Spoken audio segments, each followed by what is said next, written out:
விருதுநகரில் பிரபல உணவகத்தில் வாங்கிய சிக்கனை சாப்பிட்ட போது வாயில் ரத்தம் கசிந்ததால் வாடிக்கையாளர் அதிர்ச்சி அடைந்தார். ஸ்ரீவில்லிபுத்தூர் மதுரை சாலையில் பிரபலமான பிரியாணி உணவகம் இயங்கி வருகிறது. அந்த உணவகத்தில் முகமது ஃபாரித் என்பவர் குழந்தைகளுக்காக பெப்பர் பார்பிக்யூ சிக்கன் வாங்கியுள்ளார். வீட்டுக்கு சென்று பார்சலை பிரித்து சாப்பிட்ட போது முகமது ஃபாரித்தின் வாயில் ரத்தம் கசிந்துள்ளது. சிக்கன் துண்டுகளை பிரித்து பார்த்தபோது அதில் ஏராளமான கண்ணாடி துண்டுகள் இருந்தது தெரிய வந்துள்ளது. இதையடுத்து வாக்குவாதத்தில் ஈடுபட்ட அவர் நடவடிக்கை எடுக்க கோரி உணவு பாதுகாப்புத்துறை அதிகாரிகளுக்கு புகார் அளித்துள்ளார். விசாரணை நடத்தப்படும் என உணவு பாதுகாப்பு அலுவலர் ராஜேந்திரன் தெரிவித்துள்ளார்.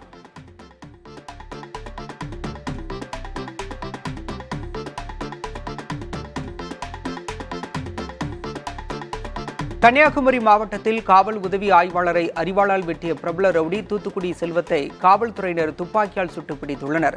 தேரூர் பகுதியில் தோப்பு ஒன்றில் மறைந்திருந்த செல்வத்தை காவல்துறையினர் பிடிக்க முயன்றபோது அவர் எஸ்ஐ பால்ராஜை அரிவாளால் வெட்டியுள்ளார். இதையடுத்து செல்வத்தை மற்ற காவலர்கள் துப்பாக்கியால் சுட்டு பிடித்தனர். கையில் காயமடைந்த எஸ்ஐ பால்ராஜ், துப்பாக்கிச் சூட்டில் காலில் காயமடைந்த செல்வம் ஆகிய இருவரும் கன்னியாகுமரி அரசு மருத்துவமனையில் சிகிச்சை பெற்று வருகின்றனர்.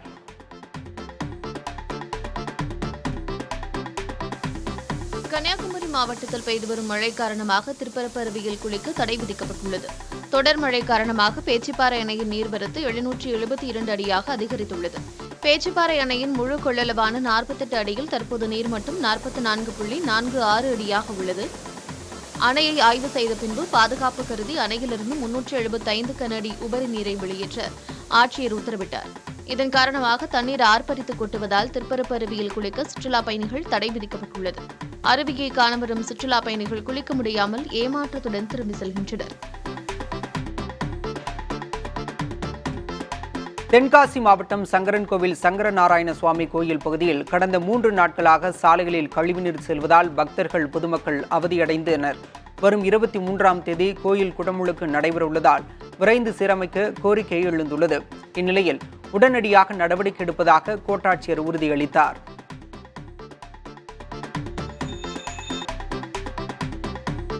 கோக்கர்ஸ் பள்ளத்தாக்கு சுற்றுலா பகுதியை மேம்படுத்தி பிரபலப்படுத்த வேண்டும் என கோரிக்கை எழுந்துள்ளது.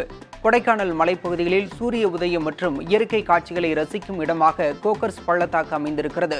இந்த பகுதியை சுற்றுலா தலமாக மேம்படுத்த வேண்டும் என்ற கோரிக்கை நெடுங்காலமாக நீண்டு வருகிறது. இதுகுறித்து உதவி சுற்றுலா அலுவலரிடம் கேட்டபோது கோக்கர்ஸ் பள்ளத்தாக்கு பகுதியை சுற்றுலா மையமாக மேம்படுத்த அரசிடம் பரிந்துரை செய்திருப்பதாக தெரிவித்தார்.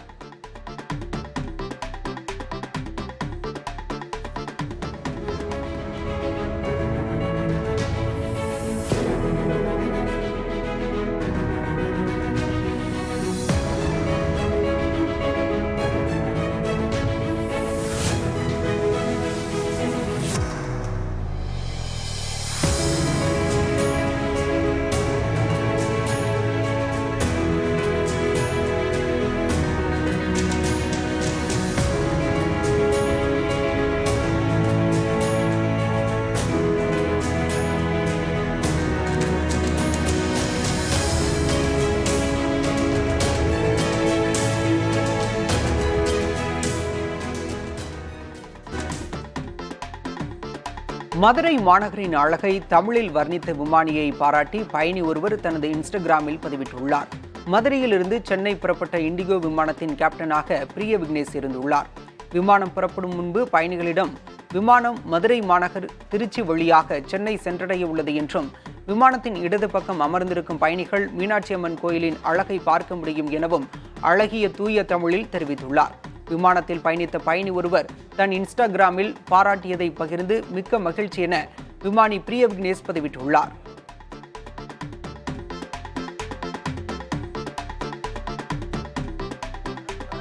மயிலாடுதுறை மாவட்டம் சீர்காழி அருகே ஆச்சாள்புரம் கிராமத்தில் தருமபுரம் ஆதீனத்திற்கு உட்பட்ட சிவலோக தியாகராஜ சுவாமி கோயில் குடமுழுக்கு விழாவையொட்டி தருமை ஆதீன ஞானாம்பிகை யானை வருகை தந்துள்ளது. வெயிலின் தாக்கம் அதிகமாக இருந்ததால் கோயிலின் தற்காலிக தடாகத்தில் குதூகலமாக நீந்தி யானை விளையாடியது. இதனை பக்தர்கள் பலரும் கண்டு ரசித்தனர்.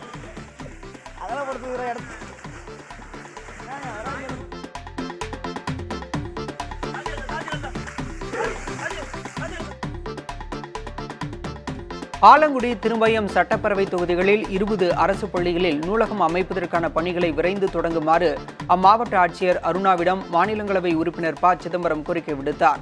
ஆலங்குடி, திருமயம் பேரவை தொகுதிகளில் உள்ள 20 பள்ளிகளில் நூலகங்கள் அமைக்க தனது மாநிலங்களவை உறுப்பினர் மேம்பாட்டு நிதியிலிருந்து ப. சிதம்பரம் தலா 20 லட்சம் ரூபாயை ஒதுக்கியுள்ளார்.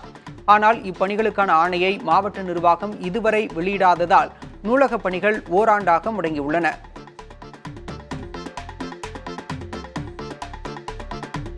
திருப்பத்தூர் மாவட்டம் வாணியம்பாடி அருகே நடக்க முடியாத மாற்றுத்திறனாளி முதியவர் ஒருவர் தனக்கு 3 சக்கர வாகனம் கிடைக்காததால் தாம் வளர்க்கும் எருமை மாட்டின் மீது சவாரி செய்து வருகிறார். கிரிசமுத்திரத்தைச் சேர்ந்த 62 வயதான இவரது பெயர் ராஜா. கால்நடைகளை பராமரித்துக் கொண்டு தனியாக வசிக்கும் இவரால் நீண்ட தூரம் நடந்து செல்ல முடியாது. ஒருங்கிணைந்த வேலூர் மாவட்டமாக இருந்தபோதே மாற்றுத்திறனாளிகளுக்கான வாகனம் கோரி ஆட்சியர் உள்ளிட்ட அதிகாரிகளிடம் பலமுறை மனு கொடுத்து வருகிறார். ஆனால் இதுவரை வாகனம் வழங்கப்படவில்லை என வேதனை தெரிவிக்கிறார். எனக்கு 10 வயசுலேருந்தே எனக்கு நடக்க முடியாது, உக்காந்த இடம் முடியல. எனக்கு 2-3 தாள் வண்டிக்கு எழுதி போட்டேன், வண்டிக்கு வரல. எனக்கு கண்டிப்பாக எனக்கு வண்டி கொடுங்க. எனக்கு எதுவும் வரல. எங்கெங்கே கொடுத்து பார்த்துட்டேன், திருப்பத்தூர், வேலூர் எல்லாம் போய் பார்த்துட்டு சாமி, எதுவும் வரல. எனக்கு நடக்க முடியல. மாட்டு பண்ண தான் உக்காந்து போகிறது, வேறு வெளி கிடையாது. ஆண்டிப்பட்டி அருகே ஸ்ரீரங்கபுரம் கிராமத்தில் சிதிலமடைந்து ஆபத்தான நிலையில் உள்ள அங்கன்வாடி மையத்தை சீரமைக்க கோரிக்கை எழுந்துள்ளது. ரெங்கசமுத்திரம் ஊராட்சியில் உள்ள அங்கன்வாடி மைய கட்டடத்தின் மேற்புற சுவர் கொஞ்சம் கொஞ்சமாக பெயர்ந்து விழுந்து வருகின்றது. இதனால் குழந்தைகள் வெளிப்புறத்தில் உள்ள மேடையில் அமர வைக்கப்படுகின்றனர். மழை காலத்தை கருத்தில் கொண்டு அசம்பாவிதம் நேரும் முன்பு கட்டடத்தை சீரமைக்க பெற்றோர் கோரிக்கை வைத்துள்ளனர். இதுகுறித்து ஊராட்சி தலைவரிடம் கேட்டபோது பராமரிப்பு பணிகள் மேற்கொள்ளப்படும் என தெரிவித்தார்.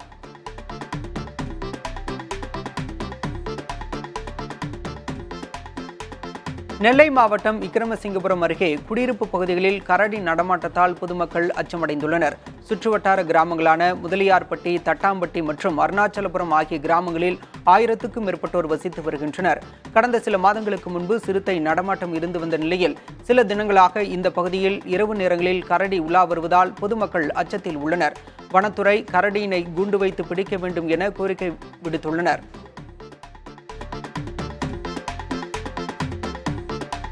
கோவையில் குரங்கு குட்டியை வீட்டில் வளர்த்த கணவன் மனைவியை வனத்துறையினர் கைது செய்தனர். தடாகம் அருகில் உள்ள காட்டூரைச் சேர்ந்த பெருமாள், சகுந்தலா தம்பதியினர் வீட்டில் குரங்கு வளர்ப்பதாக வனத்துறையினருக்கு தகவல் கிடைத்தது.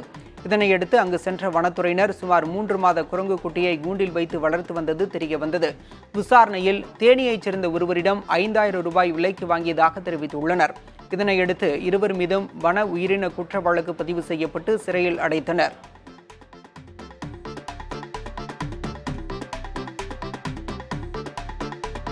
மதுரையில் ஒப்பந்த தூய்மை பணியாளர்கள் பாதுகாப்பு உபகரணங்கள் இன்றி தூய்மை பணிகளில் ஈடுபட்டு வருவதாக தொடர்ச்சியாக குற்றச்சாட்டுகள் எழுந்து வருகின்றன. மதுரை மாநகராட்சிக்குட்பட்ட 100 வார்டுகளிலும் 3000க்கும் மேற்பட்ட நிரந்தர மற்றும் தூய்மை பணியாளர்கள் பணியாற்றி வருகின்றனர். தூய்மை பணியாளர்களுக்கு முறையாக பாதுகாப்பு மற்றும் கையுறை உள்ளிட்ட உபகரணங்கள் வழங்கப்படுவதாக மதுரை மாநகராட்சி தெரிவித்திருந்த நிலையில் ஒப்பந்த தூய்மை பணியாளர்கள் வெறும் கைகளால் குப்பைகளை அள்ளும் காட்சிகள் வெளியாகி அதிர்ச்சியை ஏற்படுத்தியுள்ளது. இதுகுறித்து மதுரை மாநகராட்சி ஆணையாளரிடம் கேட்டபோது விசாரித்து நடவடிக்கை எடுக்கப்படும் என தெரிவித்தார்.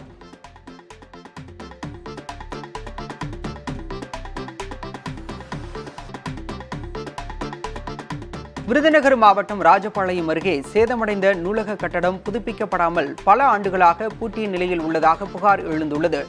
ராமலிங்கபுரத்தில் 6 ஆண்டுகளுக்கு முன்பு இங்கிருந்து சுமார் 5000க்கும் மேற்பட்ட புத்தகங்கள் அனைத்தும் வேறு நூலகத்திற்கு இடமாற்றம் செய்யப்பட்டுள்ளது. இந்த சூழ்நிலையில் தற்போது வரை நூலக கட்டடம் புதுப்பிக்கப்படாமல் புதர்மண்டி காணப்படுவதாகவும் இதனால் நூலக வசதியின்றி மாணாக்கர்கள் அவதியுறுவதாகவும் குற்றம் சாட்டப்படுகிறது. இதுகுறித்து வட்டார வளர்ச்சி அலுவலரிடம் கேட்டபோது நூலக கட்டடத்தை புதுப்பிக்க நடவடிக்கை எடுப்பதாக தெரிவித்தார்.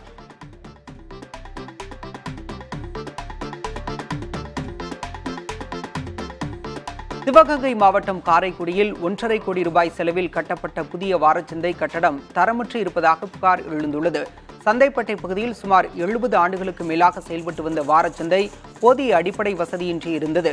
இதனால் காரைக்குடி நகராட்சி நிர்வாகத்தின் சார்பில் ஒப்பந்ததாரர்கள் மூலம் சுமார் 1.5 கோடி ரூபாய் செலவில் 70 கடைகளை கொண்ட புதிய வாரச்சந்தை கட்டடம் கட்டப்பட்டு கடந்த சில வாரங்களுக்கு முன்பு அமைச்சர் முன்னிலையில் திறக்கப்பட்டது. இந்த சூழ்நிலையில் கட்டடத்தின் தரைத்தளம் பெயர்ந்து தரமற்று இருப்பதாகவும் ஒப்பந்ததாரர்கள் மீது நடவடிக்கை எடுக்கவும் வியாபாரிகள் வலியுறுத்தியுள்ளனர்.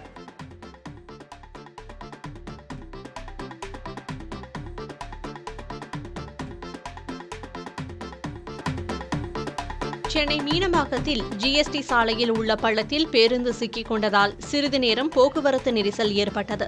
ஜிஎஸ்டி சாலையில் மீனம்பாக்கம் பகுதியில் பாதாள சாக்கடை மூடி சேதமடைந்து உடையும் நிலையில் இருந்தது. அப்போது மாநகர பேருந்து ஒன்று அந்த மூடி மீது ஏறியபோது அது உடைந்து பெரிய பள்ளம் ஏற்பட்டது. அப்பள்ளத்தில் பேருந்து டயர் சிக்கிக் கொண்டது.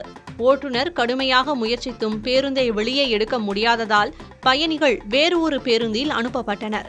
சாலையில் நடுவே பேருந்து நெடுநேரம் நின்றதால் அப்பகுதியில் சிறிது நேரம் போக்குவரத்து நெரிசல் ஏற்பட்டது. பின்னர் இழுவை வாகனம் மூலம் பேருந்து மீட்கப்பட்டு ஓரமாக நிறுத்தப்பட்டது. பாதாள சாக்கடை மூடியை சரி செய்யும் பணியில் மாநகராட்சி அதிகாரிகள் ஈடுபட்டனர். திருச்சி விமான முனைய வளாகத்திற்குள் ஆட்டோக்களை அனுமதிக்க வேண்டும் என அதிகாரிகளிடம் கோரிக்கை வைத்துள்ளதாகவும் அதை பரிசீலிப்பதாக அதிகாரிகள் தெரிவித்திருப்பதாகவும் திருச்சி மக்களவைத் தொகுதி உறுப்பினர் துரை வைகோ கூறியுள்ளார்.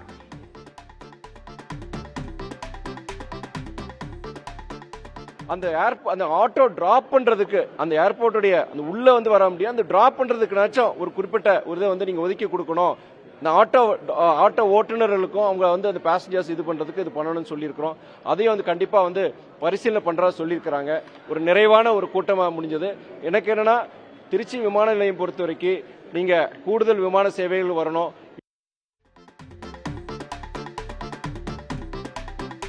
சென்னை வேளச்சேரியில் 175வது வார்டு பகுதியில் சுமார் 75 லட்சம் ரூபாய் மதிப்பீட்டிலான ரேஷன் கடை, சிறிய உயர் கோபுர மின் விளக்கு உள்ளிட்டவற்றை அமைச்சர் மா சுப்பிரமணியன் திறந்து வைத்தார். 3வது அவென்யூ குடியிருப்பு பகுதியில் 30 லட்சம் ரூபாய் மதிப்பீட்டில் 2 ரேஷன் கடைகளும், 11,20,000 மதிப்பில் நிழற்குடையும், சுமார் 4 லட்சம் ரூபாய் மதிப்பில் சிறிய கோபுர மின்விளக்கும் அமைக்கப்பட்டது. தற்போது பணிகள் நிறைவடைந்த நிலையில் அமைச்சர் மா சுப்பிரமணியன் பயன்பாட்டிற்கு திறந்து வைத்தார். மேயர் பிரியா, துணை மேயர் மகேஷ்குமார் உள்ளிட்டோர் உடனிருந்தனர்.